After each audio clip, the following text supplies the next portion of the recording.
ሰላም ጤና ይስጥልኝ አድማጭ ተመልካቾቻችን የጽናት ሚዲያ ቤተሰቦች እንደምን ቆያችሁ እንደምን አረፈዳችሁ እኔ ሰላም ነኝ እንግዲህ መደበኛ ፕሮግራማችን ጀምረናል ሁሉ ጊዜ የጽናት ሚዲያ በመታነሳቸው ሐሳብ ላይ የግላችሁን ሐሳብ በመስጠት እንደዚሁም በማበረታታት ለጽናት በጣም ገንቢ ሐሳብ መስጠቱ በሙሉ ከልብ ያመሰግነን ጽናትን ሰብስክራይብ የምታደርጉ ወገኖቻችን የበለጠ ምስጋናችን ከፍ ያለ ነው እንደዚሁም የጽናት ቤተሰብ በመሆን የተቀላቀላችሁ ሁሉ በአጠቃላይ አክብሮታችን በታላቅ ኩራት መግለጽ እንወዳለን የጽናት ሚዲያ ቤተሰብ በዋናነት ዛሬ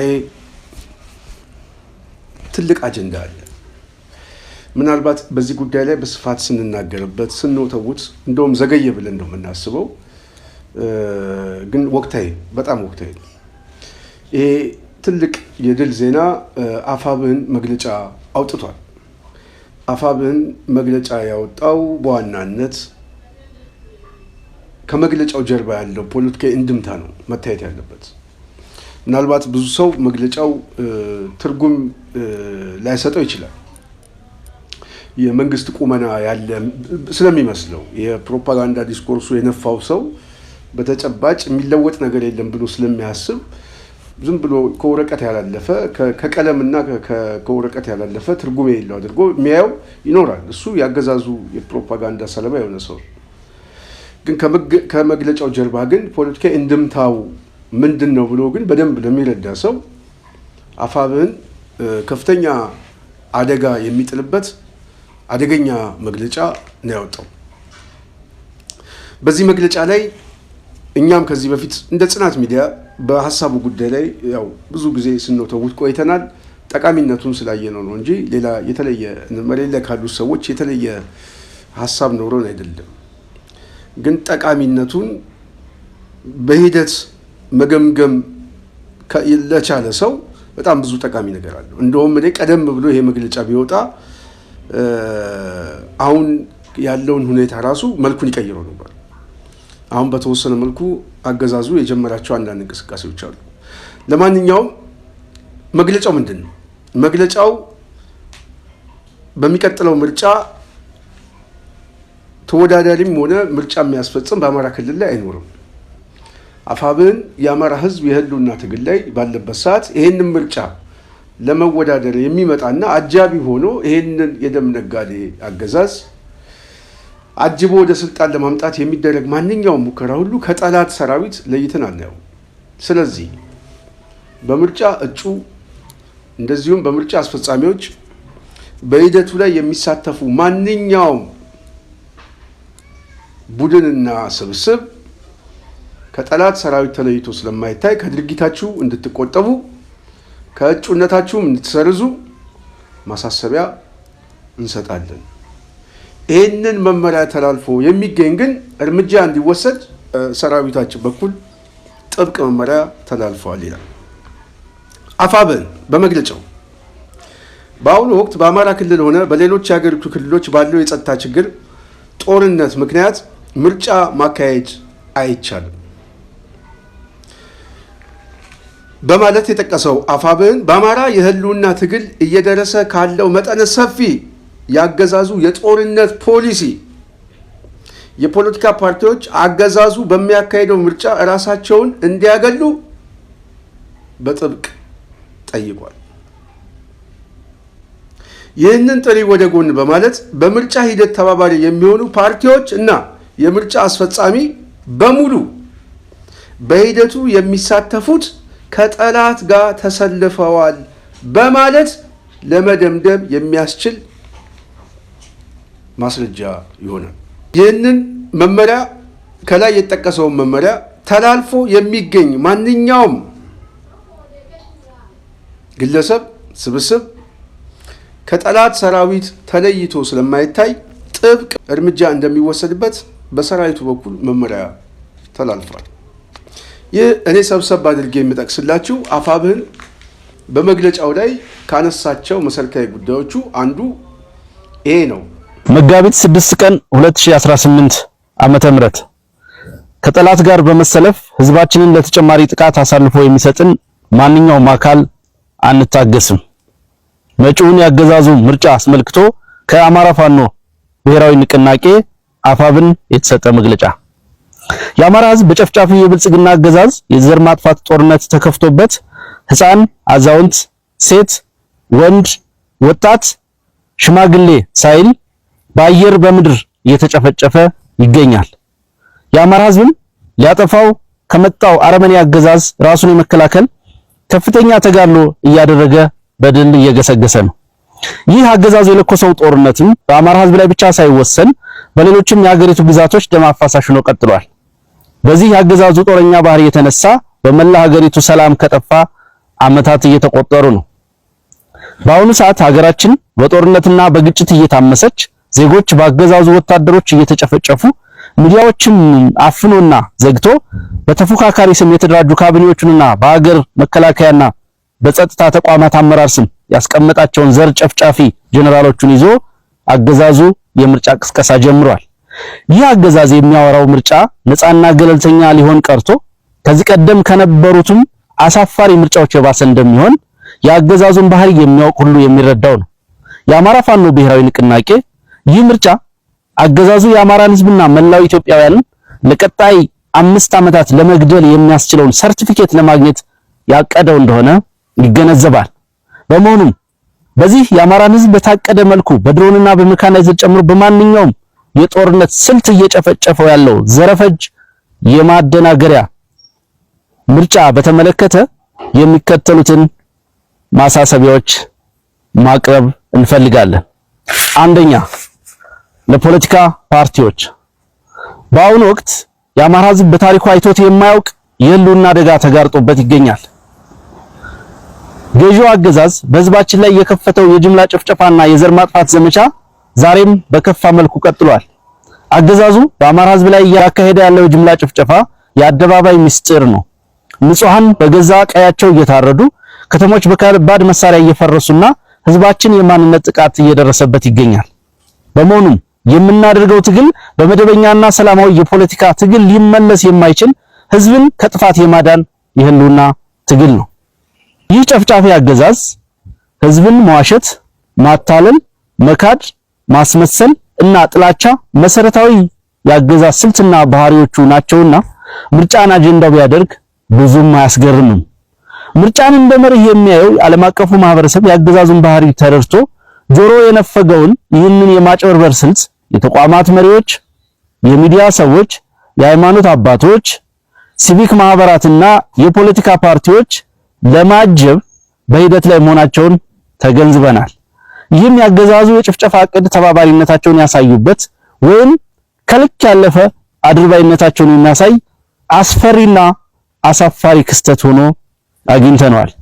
የአማራ ህዝብ ለተከታታይ 3 ዓመታት በግልጽ ጦርነት እየተለበለበ ባለበት ድምጻቸውን አጥፍተው አንዳንዶቹም ከጨፍጫፊ ጎን ቆመው ያየናቸው አካላት ዛሬ የተለመደውን የቁማር ምርጫ እናሟሙቃለን ብለው መነሳታቸው የአማራ ህዝብ የሚያደርገውን ተጋድሎ ብቻ ሳይሆን የህዝቡን ህልውናም ጭምር የካዱ መሆናቸውን የሚያሳይ ነው።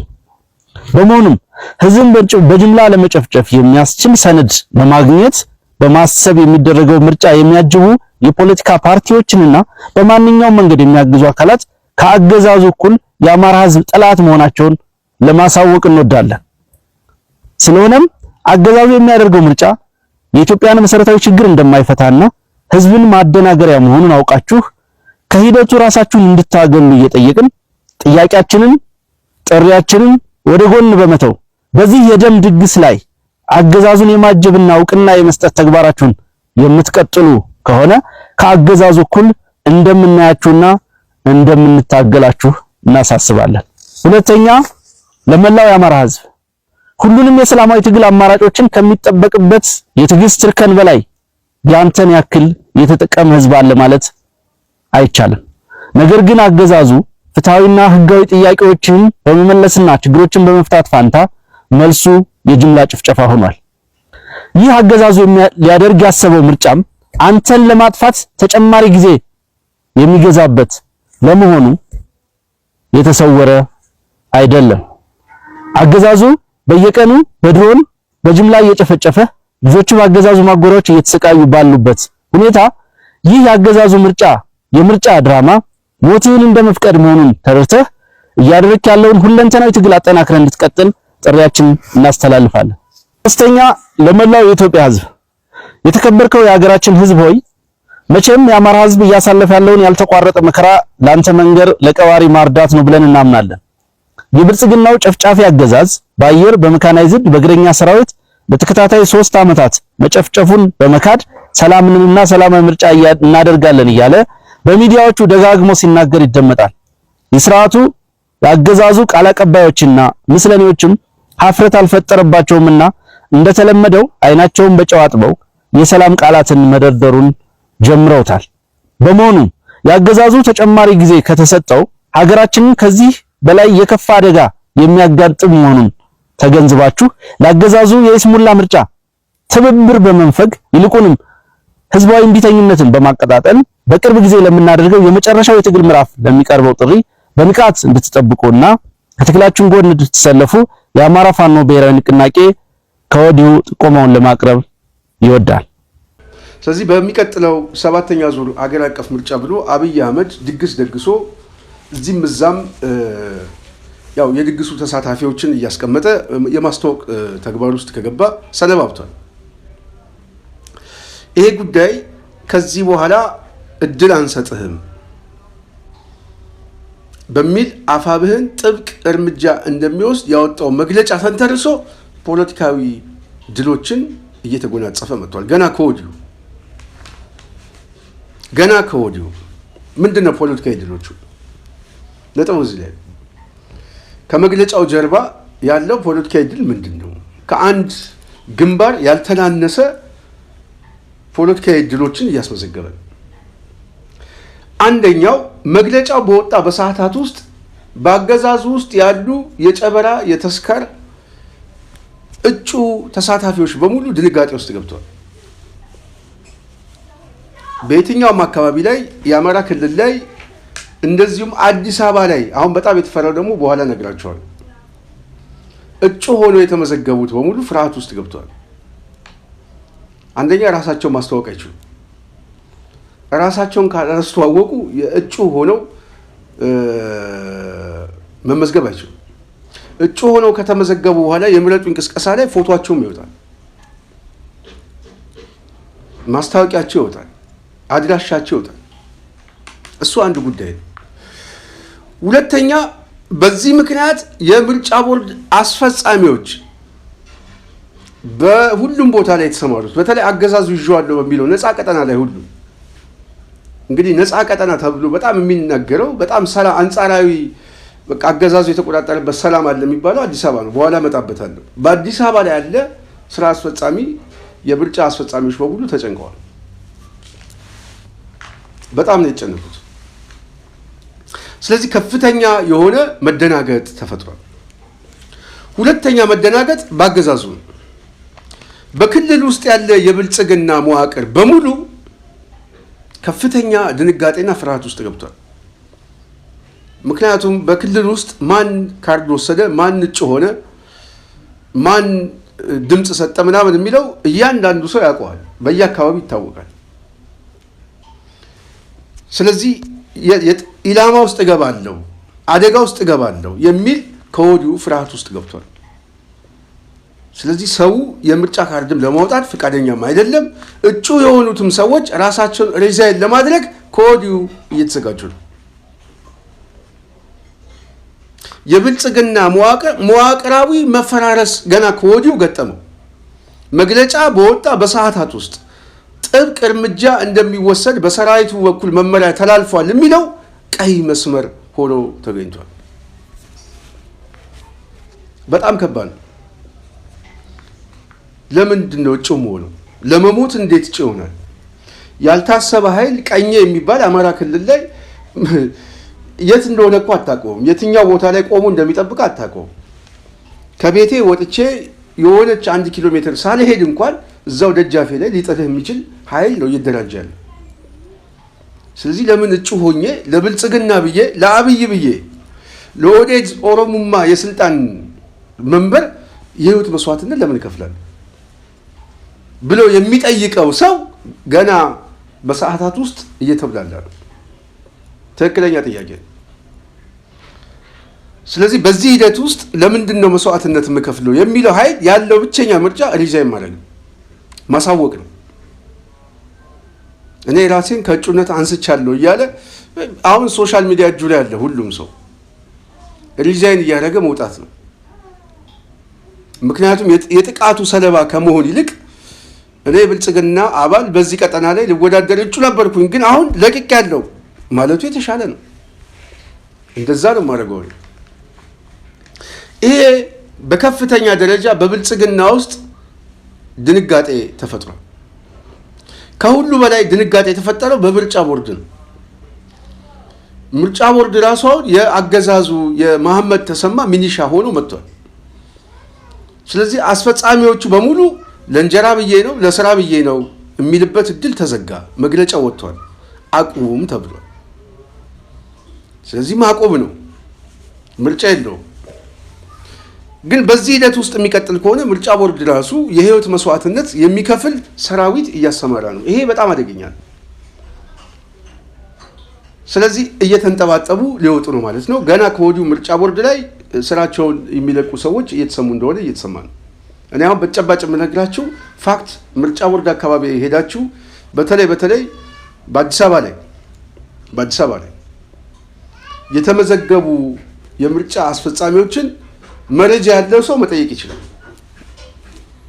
ስራውን ለማቆም የሚገደዱ ሰዎች በጣም እየበዙ ነው። መሀል አዲስ አበባ ላይ አማራ ክልል ተውት፣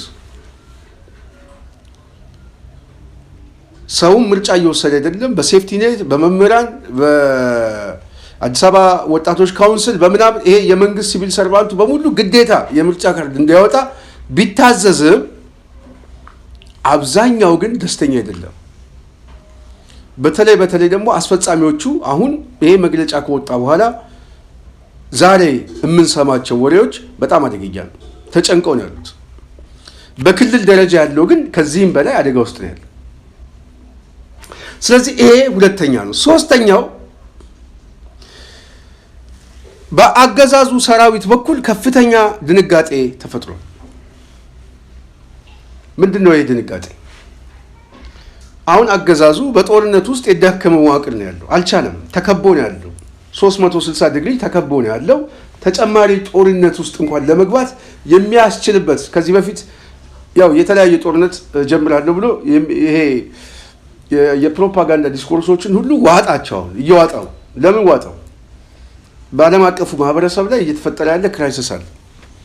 በዚህ ምክንያት በከፍተኛ ደረጃ ወደ ሀገር ውስጥ የሚገባ የነዳጅ አቅርቦት፣ የመድኃኒት፣ የተለያዩ ጉዳይ አጠቃላይ አሁን እኮ በተለይ የቱሪዝም እንቅስቃሴ ሁሉ እየተዘጋ ነው። ስለዚህ አብይ ሊያገኝ የሚችለው የውጭ ምንዛሬ ከሀገር ውስጥም ቡናውንም ሰሊጡንም ሸጦ ሊያገኝ የሚችለው ምንዛሬዎች ሁሉ እየተዘጉ ነው። በተለይ የገልፍ ሀገራት ሚድል ኢስቱ ላይ ነው አብዛኛው ቡናውንም ሰሊጥን እየላከ በተወሰነ መልኩ ከፍተኛ የውጭ ምንዛሬ የሚያገኝ ነበረው። አሁን ተዘጋ። ከውስጡም ወደ ውጭ የሚወጣ የለም፣ ከውጭም ወደ ውስጥ የሚገባ ነገር የለም። በጣም የሚገርመው ደግሞ በጣም አደገኛ የሚያደርገው ደግሞ አሁን ነዳጅም እየጠፋ ነው።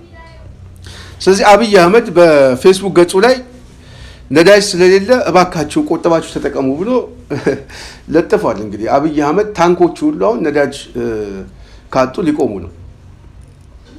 ስለዚህ ተተኳሽ ቢኖረውም ከባድ መሳሪያ ቢገዛም ግን ነዳጅ የለም። ነዳጅ ከሌለ ሰራዊት ከአንድ ወደ አንዱ በኮምቤ ማጀብ አይችልም። ምርጫ ቦርድ ደግሞ ከእንደገና አሁን ይሄ መግለጫ ሲወጣበት እጀባ የሚሰጥበት ትራንስፖርት የሚሰጥበት ምንም ነገር የለም። ስለዚህ ምንድን ነው የሚሆነው? አንደኛ ሰራዊት የለውም። ወደ ጦርነት ሊገባ የነበረው አብይ ታጥፏል። ስለዚህ እጀባም መስጠት አይችልም። በሰራዊት ውስጥ ከፍተኛ ድንጋጤ ተፈጥሯል። ይህንን ምርጫ አለማድረግ ግን ነጥቡ እዚህ ላይ ነው። በዚህ ምርጫ ውስጥ ምንድን ነው ታዲያ አገዛዙ እጣ ፈንታው ሲባል ምርጫው ከተስተጓጎለ አገዛዙ ቅቡልነት ያለው ሌጋል መንግስት ሆኖ ሊመጣ አይችልም። አበቃ። ስለዚህ ምንድን ነው የሚሆነው? የሽግግር መንግስት መመስረት ነው። ካለበዛ ያው ዲፋክቶ የሆነ የአዲስ አበባ ጎበዝ አለቃ በሁሉም አካባቢ ያለ የጎበዝ አለቃ የአሸናፊዎች አሸናፊ የሻምፒዮን ሊግ ነው የሚሆነው ማለት ነው። ያበቃል ማለት ነው። ሰራዊት የሚባል የለም፣ ይፈርሳል። በይፋ ነው የሚፈርሰው። ስለዚህ ብልጽግና እየፈራረሰ እንደሆነ በመግለጫ እያስቀመጠው ነው። ይሄ ከውስጥ በሚመጣ መረጃ ጽናት ሚዲያ ይህንን ዘግበዋለች። አዳዲስ መረጃዎች እየወጡ ይገኛሉ። ነገሩ ተደበላልቋል። የአፋብን መግለጫ ከኢራን ሚሳኤል የፈጠረ ጉዳት በብልጽግና አገዛዝ እያደረሰ ይገኛል። በመግለጫው የብልጽግና አመራሮች ከወዲሁ በስልክ ጥሪ ያልታሰቡ ድንጋጤ የምርጫ ምሽጎች ሁሉ እየፈራረሱበት ይገኛል። መመሪያውን በመተላለፍ በማንኛውም አካል ላይ እርምጃ እወስዳለሁ ያለው አፋብህን ሁኔታውን በእጅጉ ቀይሮታል። አፋብህን በምርጫ በሚሳተፉ አካላት ላይ እርምጃ እንደሚወስድ በመግለጫ ማሳወቁን ተከትሎ በምርጫ ቦርድ አስፈጻሚ በፌክ የምርጫ እጩዎች ውስጥ ከፍተኛ ፍርሃት ነግሷል። የመንግስት ሚዲያዎችም የምርጫ አስፈጻሚዎችን ፊት የሚያሳይ ፎቶና ቪዲዮ እንዳይለቁ ከብልጽግና ባለስልጣን ጥብቅ መመሪያ ወርዶላቸዋል። በየወረዳው ቀበሌ ያሉ የምርጫ አስፈጻሚዎች መደናገጥ ውስጥ የገቡ ሲሆን ተወዳዳሪዎችና ታዛቢዎችም ማንነታቸውን ለማወቅ በተለይ አፋብህን በውስጥ የመረጃ ምንጮቹ በኩል እንደማይቸገር የሚገባቸው የብልጽግና ካድሬዎችም የምርጫ ወሬውን ከወዲሁ የተዘጋ ምዕራፍ ሲል ገልጸውታል። አፋብህን በመግለጫው አገዛዙን እያፈረሰው ይገኛል የሚሉት የመረጃ ምንጮች መከላከያ ሰራዊቱ የመንግስት ከፍተኛ ባለስልጣን ጥበቃ በማድረግ የምርጫ እጀባ መስጠት አሁን ባለው ቁመና ከአቅም በላይ እንደሆነ ለማንም ግልጽ ነው። ለተለያዩ ፓርቲዎች ምርጫ ተወዳዳሪዎች፣ ለምርጫ ቦርድ አስፈጻሚዎችና ታዛቢዎች አስቻይ ሁኔታ ያለበት የምርጫ ቀጠና ላይ እንኳ ምንም አይነት ጥበቃ ማድረግ፣ በየቤታቸው እየሄዱ ማጀብ ሊቻል ፈጽሞ አይታሰብም። ይህ የአፋብህን ፖለቲካዊ ውሳኔ መሬት ካለው የውጊያ ድል ባልተናነሰ ፖለቲካዊ ድል ተደርጎ ተወስዷል። በዚህም ብልጽግና ከፍተኛ የውጥረት የድንጋጤና የፍርሃት የሁኔታዎች መለዋወጥ በአካባቢው ተከስቷል። ስለዚህ የጽናት ሚዲያ ቤተሰብ በዚህ ሁኔታ ውስጥ ያለ አገዛዝ ጣረሞት ውስጥ እንዳለ ብዙ ማሳያዎች ናቸው ማለት ነው። ስለዚህ ፖለቲካዊ ድል አስመዝግበዋል ማለት ነው። መግለጫው ከወረቀትና ከቀለም ያለፈ ፖለቲካዊ ትርጉም ሰጥቶታል። እነዚህ ፖለቲካዊ እንቅስቃሴዎች ግን ተጠናክረው ደግሞ መቀጠል አለባቸው ብዬ አስባለሁ። አሁን ተጨማሪ ሴናሪዎችን እናመጣለን ቢሆን ብለን ከዚህ በፊት በሀሳብ ደረጃ ማንም ያምጣ ማንም ሀሳብ የሀሳብ ባለቤት ሁሉም ነው። ይሄ ጠቃሚ ነው ብዬ ስለማስብ ነው እኔ ከዚህ በፊትም ይሄንን ጉዳይ ሰውተውት ነበር። ጠቃሚነቱን ደግሞ መግለጫውን ባወጡት በሰዓታት ውስጥ አይተውታል። ስለዚህ አሁን ያለውን ክራይሲስ አገዛዙ መቋቋም ከሚችለው በላይ እየሆነበት ነው። ነዳጁም ከሌለ ገንዘቡም ከሌለ ከውስጥም ወደ ውጭ የሚያወጣውና ሸጦ የሚነግድበት ሁሉ ነገር እየጨለመ ነው። ስለዚህ ነዳጅ የማያስፈልጋቸው እግረኞች ቢንቀሳቀሱ ይሄ አገዛዝ የበለጠ እያከተመለት የሚሄድ ነው።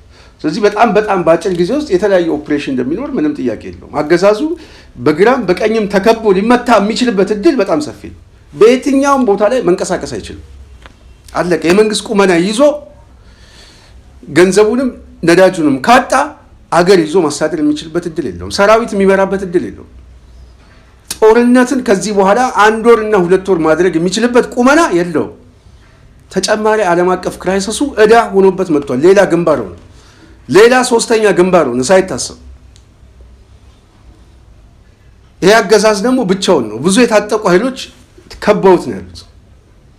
ስለዚህ ብቻውን የሆነ አገዛዝ 7 ዓመት ሙሉ በጦርነት ያለ አገዛዝ ዓለም አቀፍ ክራይሲስ ተጨምሮ ምርጫ ላይ ደግሞ የምርጫ ሁኔታም አደገኛ አጣብቂኝ ውስጥ ገብቶ ፋኖ ይህንን መግለጫ ሲሰጥ ምን አይነት ዱብዳ እንደሚሆን አስቡት። ይሄ የፖለቲካ ሴናሪዮ ለሚሰራ ሰው ግልጽ ነው። ስለዚህ ብልጽግናን በመግለጫ ያፈረሰው ድርጅት ሆኗል። አፋብህ በመግለጫ አፍርሶታል። ፖለቲካዊ መግለጫ ነው የምነግራቸው። ፖለቲካዊ ድል የተጎናጸፈበት ነው። ትልቁን ምሽግ አፍርሶበታል። ስለዚህ አሁን ያለው የብልጽግና ምሽግ የምርጫ ምሽግ በዚህ ሁኔታ ከፈረሰ በቀጣይ ሊኖረው የሚችለው ሴናሪዮ ምንድነው ብለው የሚጠይቁ ሰዎች ይኖራሉ። ብዙ ሰው ይጠይቃል። ሴናሪዮቹን 1 2 3 ብዬ መጣበታለሁ። ሴናሪዮ 1 አገዛዙ ምርጫውን በመዝጋት ተጨማሪ እድል አስቻይ ሁኔታ ስለሌለ አሁን በአገር አቀፍ ሁኔታ በተለይ ከዓለም አቀፍ ክራይሲስ አኳያ ልክ ኮቪድ ላይ አብይ አህመድ የኮቪድን ተጠቅሞ 1 ዓመት ምናምን ምርጫው እንዳስረዘመ የ1 ዓመት ምናምን ተጨማሪ አዲስ አዋጅ ሊያወጣ ይችላል። ያው ለትርጉም የሚያሻማ የህገ መንግስታዊ ያልሆነ እነሱ ራሳቸው ህገ መንግስቱን እናከብረዋለን የሚሉትን ግን አብይ ምን ችግር የለውም ደፍጥጦት ወደዛ ይላል። አሁን ዓለም አቀፍ የተፈጠረ ክራይሲስ ስላለ ይሄ እስኪረጋጋ ድረስ ምርጫውን ለ1 ዓመት ለምናምን ብሎ ለማስረዘም ይገደዳል ማለት ነው። የሽግግር መንግስት ምናምን የሚባል አብይ አይቀበልም። እንደዚህ አብይ አህመድ ስልጣኑን አጣ ማለት በኢትዮጵያ ፖለቲካ ላይ ምን ሊፈጠር እንደሚችል ስለሚያውቀው ወደዛ ውስጥ አይገባም። እጁ ላይ ደሞች አሉ፣ የሚሊዮኖች ደም። ስለዚህ የሚያቃዣቸው ብልጽግና ውስጥ ያሉት አጠቃላይ ማህበረተኛው የሚደናገጥበት ዋነኛ ምክንያትም ከዚህ የመጣ ወንጀለኝነት፣ ተጠያቂነት፣ ፍርሃት ነው፣ ድንጋጤ። አሁን ባለሀብቱ ተጨንቋል፣ የብልጽግና ደጋፊ ተጨንቋል፣ ደጋፊው አባሉ ግራ ተጋብቷል። የሆነ ዱብዳ ነው የወደቀባቸው፣ ሳይታሰብ እዳ ነው የወደቀባቸው። ስለዚህ ያለው አማራጭ ልክ ኮቪድ ላይ ያንን ሁኔታ ተጠቅሞ ምርጫ ለማስረዘም የሄደበት መንገድ ምርጫውን እንደ አንድ የማስረዘሚያ መንገድ አድርጎ ለመጠቀም ይገደዳል። ከፖለቲካ ተሸናፊነት የመጣ ሁለተኛ ነው የምነግራችሁ። ሁለተኛ አብይ አህመድ መሸነፉ በማይቀርበት ፖለቲካ ላይ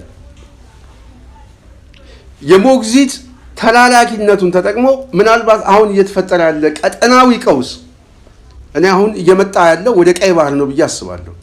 ሬድሲ በተለይ የቀይ ባህር ወሽመጥ አሁን ቀጣዩ የጦርነት አካል ሊሆን እንደሚችል ግልጽ ነው።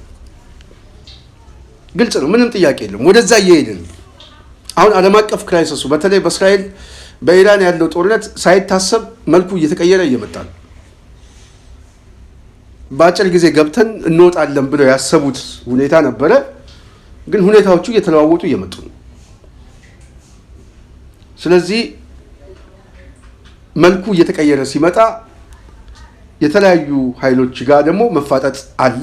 ይሄ ጦርነት ሊመጣ የሚችለው አሁን ደግሞ በሆርን አፍሪካ አካባቢ የመምጣት እድሉ በጣም ሰፊ ነው። በተለይ እስራኤል ከቱርክ ጋር ያላትን ቅራኔ የጦርነት ሜዳ ሊሆን የሚችለው እስራኤል በቀጣይ ከሀውቲ አማጺ ጋር እሱን ለማስተንፈስ ያው ሶማሌላንድ አካባቢ ላይ መምጣቱ አይቀርም። እዛ አካባቢ ላይ በቅርቡ ወታደራዊ ቤዝ አቋቁማ ይህንን ኃይል ለመደብደብ ምቹ ሁኔታ የመፍጠር እድሏ በጣም ሰፊ ነው። የሶማሌ ፕሬዚዳንት መግለጫ ሰጥቷል። ወደ ጦርነት እንገባለን የሚታሰብ አይደለም ብሎ ለእስራኤል ሐሰን ሼህ ማስፈራሪያ እየሰጡ ነው። ከጀርባቸው ግን ማን ያለው ነው? ከጀርባቸው ያለው ቱርክ ነች። ቱርክ ደግሞ ሶማሌ ላይ ያው የጦር ቤዝ ሰርታ ትልቅ ሪሶርስ ይዛ ተቀምጣለች። ስለዚህ እስራኤል ወደ ሶማሌላንድ መግባቷ ቱርክ አትፈልግም። ስለዚህ የቱርክና የእስራኤል ጦርነት የሚሆነው በሶማሌ ላይ ቀይ ባህር ላይ። ስለዚህ ቀይ ባህር ሬድሲ የቀጣዩ የጦርነት ሜዳ ሆኖ ይመጣል። አብይ ተስቦ መግባቱ የማይቀር ጉዳይ ነው። ስለዚህ ውስጣዊ የሆነውን አጀንዳ በጦርነት በዚህ የውክልና ሂደት ውስጥ አንዱን የኃይል አሰላለፍ ደግፎ የመቆም እድሉ በጣም ሰፊ ነው። ከራሱ ጥቅም እንጂ ከሀገሪቱ ብሔራዊ ጥቅም ምናምን አብይ ጋር እንደዛ ነገር የለም። ኦህዴድ ጋር እንደዛ ይሰራል። ስለዚህ ተገድጄ በውክልና ጦርነት ውስጥ ልግባና ምርጫውንም ዝም ብዬ ወታደራዊ መንግስት አቋቁሜ አልፋለሁ ብሎ ሊያስብ ይችላል። አሁን ወታደራዊ መንግስት እያመጣ ነው፣ ተቋም እያስያዘ ነው፣ አስፈጻሚዎቹን አካል እየያዘ ነው። ይሄ ፖሊስ ይዟል ምናምን። አሁን ነገ ጠዋት ፌዴራል ፖሊስም ያው በተመሳሳይ እነ መላኩ ይነሳሉ፣ ወንጀል መከላከል ወታደር ያስቀምጥበታል። ነገሩ እሱ ራሱ ያው ተመሳሳይ ነው፣ ምንም ጥያቄ የለውም። ስለዚህ የአብይ አገዛዝ ወደ ወታደራዊ አገዛዝ እየተቀየረ ወደ ጦርነት በውክልና የሚገባበት ቀጣዩ የቀይ ባህር ጦርነት ላይ ያለ የሌለውን ኃይል ተጠቅመን ወደዛ እንገባለን። ከተሸነፍንም ሽንፈታችን በዛ በውጭ ኃይል እናካክስ ሊል ይችላል። ወይ ምርጫውን ይዘጋል፣ እጅና እግሩን ሰብስቦ ሊቀመጥ ይችላል። ምርጫው የመዘጋት እድሉ በዚህ ምክንያት ሰፊ ነው ማለት ነው። ሁለት ሴናሪዮ። ሶስተኛው ሴናሪዮ ሊሆን የሚችለው የአብይ አገዛዝ እንደምንም ብለን ያለውን የጸጥታ መዋቅርን ተጠቅመን ውጫዊ ትንኮሳዎችንና ጦርነቶችን ሁሉ ለዘብ አድርገን በምርጫው ላይ ብቻ ያተኮረ አዲስ አበባ ላይም ኦሮሚያ ላይም በከፊል እና ደቡብ አካባቢ ምርጫ አድርገን አስቻይ በሆነበት ሁኔታ መንግስት እንመሰርትበታለን ብሎም ሊያስብ ይችላል። ምናልባት አሁን ያለውን ጦርነት በመሰብሰብ ወደ ኋላ በመሳብ አማራ ክልል ላይ ያለውንም ኃይል በመሳብ ምርጫው ላይ ብቻ ትኩረት ያደረገ እንቅስቃሴ ውስጥ ገባለሁ። አማራ ክልል ምርጫ ባይደረግም ሌላ አካባቢ ላይ ያለውን ምርጫ ተጠቅመን የቡራዩንም የአዲስ አበባውን ደምረን መንግስት እንመሰርታለን ብሎ ሊያስብም ይችላል። ስለዚህ በሶስቱም ሴናሪዮ ስናየው ግን በተለይ በዙሪያው የከበቡት ኃይሎች በጣም በአጭር ጊዜ ውስጥ ከፍተኛ የሆነ ወታደራዊ አጥቂነት ውስጥ ይገባሉ ማለት ነው። ምርጫ ብሎ የሚያስብበት እድልም ጦርነትም ብሎ ውጫዊ የሚያስብበት እድልንም ለማምከን እንደዚሁም ደግሞ ይሄንን ዓለም አቀፍ ክራይሲስ ተጠቅሜ አስረዝመዋለሁ ብሎ ቢያስብም የፋኖ እንቅስቃሴ እና በዙሪያው የከበቡት ኃይሎች ወደ ተግባራዊ የሆነ ኦፕሬሽናል እንቅስቃሴ ሊገቡ የሚችሉበት እድል በጣም እየሰፋ ነው። ለዚህ ጥሩ ማሳያው ፋኖ ቅርብ ጊዜ ያስመረቃቸው በሺዎች የሚቆጠሩ ሰራዊት ጥሩ ማሳያ። እዛ አካባቢ ላይ የታየውና የተሰጠ አንዳንድ መግለጫዎችም በቅርብ ጊዜ በጣም ከባድ የሆነ መሬት አንቀጥቅጥ የሆነ ዘመቻ ሊታወጅ እንደሆነ እየተሰማ ነው። እዚህ ዘመቻ ውስጥ ደግሞ የሚታይ ብቻ ሳይሆን የማይታይ ደግሞ የቀኝ እና ይሄ ያልታወቁ ኃይሎች እንቅስቃሴ አብረው ከተማ አቀፍ እርምጃ እየተንቀሳቀሱ ነው። ስለዚህ የቀኝ እንቅስቃሴ ያልታወቁ ኃይሎች እንቅስቃሴ በዋናነት የሥራ ክፍፍላቸው የኦፕሬሽናል ክፍፍሉ ከፋኖ የውጊያ አዲስ ከሚፈጠረው ዘመቻ ጎን ለጎን የነዚህ ኃይሎች ዘመቻ በምርጫው ላይ ሊሆን ይችላል ማለት ነው። ስለዚህ አገዛዙ እየፈረሰ እየመጣ ነው። ስለዚህ በምርጫ ላይ ሊሆን የሚችልበት እድል እየተፈጠረ ሲመጣ ፋኖ ተጨማሪ ፖለቲካዊ መግለጫዎችም ሊሰጥ እንደሚችል እኔ ገምታለሁ። ግን ግምቴን ግን ላስቀምጥላቸው። ስገምት ግምቴንም እያስቀመጥኩ ነው። አይገምቱም እያልኩ አይደለም። ግምቴን ግን ላስቀምጥላቸው። አንደኛው ግምቴ በዚህ እንቅስቃሴ ውስጥ ከዚህ በኋላ ፋኖ ተጨማሪ መግለጫዎችን ይሰጣል። አንደኛ ከሰኔ 30 በኋላ ብልጽግና የሚባል ኦፊሻል መንግስት የለም፣ ፈርሷል። ከሰኔ 30 በኋላ ብልጽግና በህግ አስረዘመው አላስረዘመው ከሰኔ 30 በኋላ መንግስት የለም። በኢትዮጵያ ውስጥ ያለው የጎበዝ አለቃ ሽፍታ ነው። ይሄ ሽፍታ ህጋዊ ሞራላዊ እውቅና የለው፣ ፖለቲካሊ እውቅና የለው። እውቅና የሌለው መንግስት ነው ብሎ ሰራዊት ሊመድብም አይችልም። ያለው ሰራዊት የብልጽግና የጎበዝ አለቃ ፋሺዝም ወራሪ አገር አፍራሽ ቡድን እንደሆነ በይፋ በብያኔ ማሳወቅ የግድ ያስፈልጋል። ይሄ ፖለቲካዊ ትርጉም ያለው ነው። ከሰኔ 30 በኋላ መንግስት የለም። የብልጽግና ኦፊሻል መንግስት የለም። የተመረጠ መንግስት የለም። ተመርጫለሁ የሚልበት ጊዜ አብቅቷል። የተመረጠ መንግስትም አይደለም። በፊትም ግን በይፋ ምክር ቤቱ የተበተነ ነው፣ የሚበተንበት ነው። ከመስከረም በኋላ ምርጫም የለም። ስለዚህ ምርጫው አደርጋለሁ ብሎ እንኳን የሚመጣው እንኳን ህጋዊ ቅቡልነት ያለው ሁሉን ያሳተፈ ምርጫ፣ ዲሞክራሲያዊ ምርጫ ባልሆነበት ሁኔታ ላይ በየትኛውም አካባቢ ላይ አብይ አህመድ የሚያደርገው ምርጫ ሁሉ እውቅና የለውም፣ ፖለቲካዊ እውቅና የለውም። ስለዚህ ከሰኔ 30 በኋላ የብልጽግና መንግስት እንደፈረሰ በይፋ መግለጽ ያስፈልጋል ብዬ አስባለሁ። በአማራ ፋኖ የህልውና ትግል ውስጥ ይህንን ተላልፎ የሚገኝ ነጥቡ እዚህ ላይ ይህንን ተላልፎ መንግስት አለ ብሎ ራሱን የብልጽግና አባል አድርጎ እስካሁንም ምህረት ተሰጥቶት በምህረት በይቅርታ በወደ ሰፊነት ዝም ቢባልም በህልውና ትግሉ ተጨማሪ ኃይል ሆኖ ለመምጣትና ይሄ ስብስብ ተጨማሪ 5 ዓመት እንዲገል አባል ሆኖ የተመዘገበ አመራር ሆኖ የሚንቀሳቀስ የማያዳግም እርምጃ እንደሚወስድ በይፋ ማሳወቅ ያስፈልጋል። ከሰኔ 30 በኋላ በአባላት በደጋፊ እንደዚሁም በከፍተኛ አመራሩ በማንኛውም ዘርፍ ላይ ያለ ራሱን ሪዛይን አድርጎ መውጣት ያለበት አብቅቷል። ጊዜው ኤክስፓየር ዴት ነው በቃ። ስለዚህ ይሄንን ማስቀመጥ ያስፈልጋል። ሁለተኛ በአማራ ክልል ያለ አመራር ፖለቲካዊ አመራር ነው የምናገረው፣ አባል እንዲሁም የብልጽግና ደጋፊ የሆነ ባለሀብት ሊሆን በየትኛውም ቦታ ላይ የሚንቀሳቀስ መንግስት በሌለበት ላይ በአማራ የህልውና ትግል ውስጥ መንግስት አለ ብሎ ለህልውና ትግሉ ተጨማሪ የጭፍጨፋ መሳሪያ በሚሆን ማንኛውም አካል እርምጃ የሚወሰድ መሆኑን መግለጽ ያስፈልጋል። ስለዚህ ከድርጊታቸው እንዲቆጠቡ ከሰኔ 30 በኋላ ኦፊሻል የብልጽግና መንግስት እንደሌለና የብልጽግና መንግስታዊ ተቋም እንደሌለ ማሳወቅ ያስፈልጋል። በአማራ ክልል ውስጥ ተቋም የለም፣ የብልጽግና ተቋም። ሶስተኛ በአማራ ክልል ውስጥ ከሰኔ 30 በኋላ ለሚሊሻ፣ ለልዩ ኃይል፣ ለፖሊስ በየትኛውም ዘርፍ ውስጥ መንግስታዊ ተቋም ስለሌለ ኦፊሻል በፋኖ መዋቅር ውስጥ አደረጃጀት ውስጥ እየተጠቃለሉ ባሉበት ቦታ ላይ ጊዜያዊ አስተዳደር በየአካባቢው ላይ የሚመሰረትበት ሁኔታን እስኪፈጠር ድረስ ትጥቃቸውን ይዘው እንዲቆዩ ማድረግ፣ ይህንንም በመግለጫ ማሳወቅ። በየትኛውም አካባቢ ያለ አማራ ክልል ያለ ፖለቲካ አመራር ጊዜያዊ የፋኖ የሽግግር ምክር ቤት እስኪመሰረት ድረስ የብልጽግና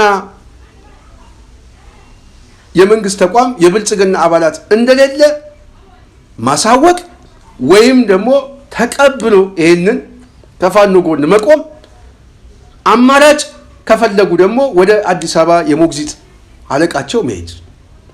ይሄንን አልቀበልም የሚለው ላይ ግን እርምጃው የከፋ እንደሆነ ተከታታይ መግለጫዎች ያስፈልጋል ብዬ አስባለሁ። ከሰኔ 30 በኋላ ይዘጋል። እስከዛ ድረስ ምን መሆን አለበት ነው ያፈጻጸም ኦፕሬሽን። እኔ በዚህ ጉዳይ ላይ እንግዲህ በጣም እስካሁን በተለይ በፋኖ ትግል ውስጥ የቀኝ እንቅስቃሴ ያልታወቁ ኃይሎች እንቅስቃሴ በጣም ትልቅ ጉልበት እንዳለው እየተነገረ ነው፣ በተለይ አማራ ክልል። ስለዚህ በተለይ ከምርጫው ጋር በተያያዘ አሁንም ካለው እንቅስቃሴ ጋር በተያያዘ እያንዳንዱ ነገር እኔ መሬት ያሉ ፋኖች እንቅስቃሴያቸው ለነሱ መተው፣ እኛ የሚታየንን ነው የምናስቀምጠው። ኦፕሬሽናል የሆኑ እንቅስቃሴዎች ራሱን የቻለ አደረጃጀትን በአራቱም እዝ ላይ ይፋ ማድረግ ያስፈልጋል ብዬ አስባለሁ። ሚኒሊክ እዝ ባለበት እዛ አካባቢ ላይ አፋብን፣ ቴዎድሮስ እዝ ባለበት አፋብን፣ ሸዋ አካባቢ እንደዚሁም አዲስ አበባ ዙሪያ ላይ አዲስ አበባ ላይ። ስለዚህ ይሄ እንቅስቃሴ በራሱ ከምርጫው ጋር አሁን ከተፈጠረው መግለጫ ጋር የበለጠ ግብአት እየሆነ ስለሚመጣ ኃይሉ በጣም ከባድ ነው። የማደናገርም የማወናበድም እንደዚሁም የማስፈራራት አቅሙ በጣም ከባድ ነው። ስለዚህ እነዚህ አይነት ነገር አደረጃጀቶችን እያሰፉ መምጣት በጣም ሰፊ ነው ብዬ አስባለሁ። በሁሉም ቀጠና ላይ እነንተና ናቸው አይደለም። በቃ ይሄን ያህል ግብረ ኃይል ተቋቁሟል፣ አለቀ። በሸዋ አካባቢ ላይ አዲስ አበባ ውስጥ ምናምን እንደዚህ አይነት እንቅስቃሴ ግድ ያስፈልጋል ብዬ አስባለሁ። ስውሩ ኃይል ቀኝ ይሄ በጣም ወሳኝ ነው ብዬ አስባለሁ። በመጨረሻ ይሄ መግለጫ ፖለቲካዊ ጉልበቱ በጣም ከባድ ነው። የሚታይ ድሎች ናቸው። በአጭር ጊዜ የሚታይ ድሎች አሉ። በእነዚህ አጭር ጊዜና በረጅም ጊዜ የሚታይ ድሎች ላይ የአማራ ፋኖ እንቅስቃሴ ትልቁ እኔ ከዚህ በፊትም ስጨቀጭቅ የነበረው እንደዚህ አይነት ፖለቲካዊ እርምጃዎችን ወደፊት ሲመጣ የአብይ አገዛዝ የበለጠ እየተሽመደመደበት የሚመጣ ድል በጣም ሰፊ ነው። በዚህ መግለጫ ብቻ አሁን መዋቅሩ ተሽመድምዶ አገዛዙ በስልክ እየደናበር ነው ያለው። ምርጫ ቦርድ ረብሻ ውስጥ ነው ያለው። ፌዴራል ፖሊስ ተጨንቆ ነው ያለው። ሰራዊቱ ተጨንቆ ነው ያለው። ምን አይነት ራስ ምታት ውስጥ እንደከተታቸው መግለጽ እኔ ከቃል በላይ ነው የምገልጽ ይሄን። ስለዚህ አንዳንድ ጊዜ ገዢ ሀሳብ ሲመጡ ገዢ ሀሳቦች ማንም ያምጣው ማንም መቀበል፣ በፍጥነት ደግሞ ያንን ነገር ወደ ተግባራዊ እንቅስቃሴ ማድረግ የበለጠ አሪፍ ነው ብለን እናስባለን። ለማንኛውም ፋኖቹ የፋኖ ሰራዊታችን ባለፈው ጊዜ ይሄ መግለጫ በጣም በመዘግየቱ እኔ በጣም አዝኜ ነበር እውነት ለመናገር። በቃ እንዴት ይሄን አላዩትም እያልኩኝ፣ ግን ጊዜውን ጠብቆ አምጥቶታል። በዚህ እንቅስቃሴ ደግሞ መሬት ላይ አሁን አገዛዙ በጣም በከፍተኛ ደረጃ ከፍተኛ ፍርሃት ውስጥና ድንጋጤ ውስጥ እንደገባ ደግሞ በስፋት እየሰማን፣ ይሄ በጣም በጣም ደስ የሚል ጉዳይ ነው። ትልቅ ድልም ነው ብዬ ነው የማስበው። እንደዚህ አይነት ድሎችን በተከታታይ ለማስቀጠል ቀደም ያልናቸውን ነገሮችንም ገምገማችሁ ምናልባት ብትቀበሉ ጥሩ ነው ብዬ አስባለሁ። የጽናት ሚዲያ ቤተሰብ እንግዲህ ዛሬ የነበረኝን ፕሮግራም እዚህ ላይ ጨርሳለሁ። በሚቀጥለው በሌላ ሀሳብ በሌላ ዝግጅት እስክንገናኝ ዝግጅቱን ያዘጋጀውላችሁ እኔ ስንታየሁ ቸኮል ነኝ። ሰላም።